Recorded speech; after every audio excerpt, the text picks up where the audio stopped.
காவலர்கள் தான் கொத்தடிமைத்தனத்தை ஒழிக்க வேண்டும். காவலர்களே கொத்தடிமையாக இருக்கும்போது அவர்களை யார் மீட்டு எடுத்துட்டு வருவது? இது 35 ஆண்டுகளா இப்படிதான் சார் இருக்கு. இது தமிழர்களுக்கு அவங்க ஒரு அவமானமா இருக்கு. நம்ம தமிழ்நாடு காவல்துறையை அங்க ஒரு 200-300 பேர் எங்க வேலை செய்யறாங்க, எப்படி வேலை செய்யறாங்க, அவங்களுக்கு தகுந்தாப்புல அவங்க பண்ணிக்கிறாங்க. அவங்களுக்கு என்ன சொன்னாலும் நான் அவங்களை ஏத்துக்கணும். இல்லைன்னா பனிஷ்மெண்ட் வரும். இல்ல மாதிரி இல்லைன்னா ஏதோ ஒரு வகையில் அச்சுறுத்தல் ஏற்படுறாங்க. புகார் சம்பந்தமான நீ சமாதானம் செல்லவில்லை என்றால் உங்களை என்ன செய்வேன் என்று தெரியாது என்று சொன்னார்கள். உயிர் தான் சார் முக்கியம். ஃபர்ஸ்ட் உயிர் இருந்தால் சார் வேலை செய்ய முடியும். உயிரங்க இல்லாயும் போது அப்புறம் எப்படி வேலை செய்ய முடியும்? தமிழ்நாடு காவல்துறையில் 15 ஆண்டுகளாக வேலை செஞ்சுட்டு வரேன். இப்போ கோயம்புத்தூர் மாவட்டத்திலேருந்து நான் டெல்லி பணிமாறுதல் போனேன் 2018ஆம் ஆண்டு. 2018லேருந்து இப்போ வரைக்கும் டெல்லியில் நான் சிறப்பாக பணியாற்றி வரேன். டெல்லியில் என்ன நடக்குது அப்படின்னா, தமிழ்நாடு போலீஸ் மிகவும் ரொம்ப கஷ்டப்படுத்துகிறாங்க. அதே மாதிரி ஒரு 200 பேர் எங்கே வேலை செய்கிறாங்கன்னே தெரியல. அவங்களோட வேலையும் அங்கே இருக்கிற காவலர்களே நாங்களே பண்ணுறதுனால எங்களுக்கு பணிச்சுமை, உடல் ரீதியாக பாதிப்பு, மிகப்பெரிய பாதிப்பு அடைஞ்சிட்டு.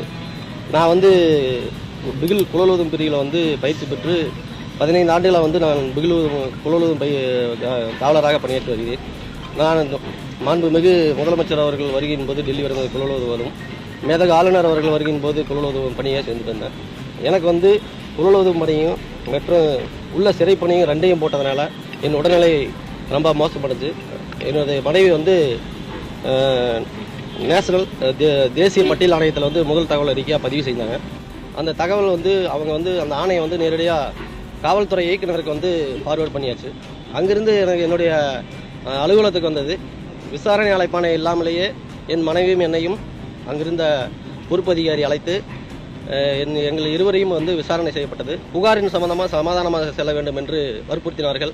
நீ இந்த சம்பந்தமான இந்த புகார் சம்பந்தமான நீ சமாதானம் செல்லவில்லை என்றால் உங்களை என்ன செய்வேன் என்று தெரியாது என்று சொன்னார்கள்.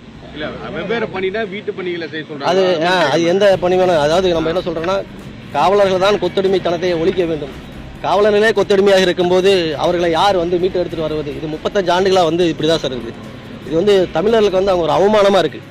அந்த டெல்லியில் காவல்துறை அதிகாரிகள் இப்படி பண்றாங்க. ஆமா சார், டெல்லி காவல்துறை அதிகாரிகள் சொல்ல முடியாது. நம்ம தமிழ்நாட்டில் அவங்க இருக்கிறாங்க. தமிழ்நாட்டு அதிகாரிகள் டெல்லியிலிருந்து அங்கிருந்து வந்த அதிகாரிகள் நம்ம தமிழ்நாடு காவல்துறையை அங்கே ஒரு 200-300 பேர் எங்கே வேலை செய்கிறாங்க, எப்படி வேலை செய்யறாங்க, அவங்களுக்கு தகுந்தாப்புல அவங்க பண்ணிக்கிறாங்க.